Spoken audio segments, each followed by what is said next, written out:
Hi, I'm John Twist of University Motors, and today we're going to show you how to change a rack boot or a tie rod end. It's pretty much the same kind of job. So Danny's going to bring the camera to both. This is Kurt, who is working here for 13 years, and we're going to go ahead and show you how this is done. This is a midget, and the first thing that we want to do is crack the tie rod end nut, the jam nut, loose from the tie rod end. Okay, so that's the first thing that we've got to do. Then secondly, we want to load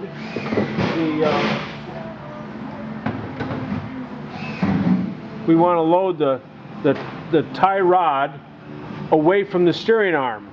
I've got Matt, who's on the other side holding the wheel, because on a midget, if I'm pulling on this, it wants to walk. Kurt's going to get the hammer and he's going to give this a crack. Sure, easy. Okay, so now we got him loose. If we're just changing the tie rod end, then all we have to do is spin the tie rod end off, grease up this area in here, make sure the nut's loose, and put the new tie rod end on. But if we're changing the rack boot up inside here, then we'll spin this guy all the way off, spin the nut off of here, slide the rack boot off the tie rod, and then slide the new one on, and then put the tie rod end on. So anyway, the secret is this, is getting the tie rod loose, from the tie rod end, then loading it and hitting on this arm straight in.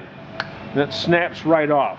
So this is another one of our real problems, real solutions.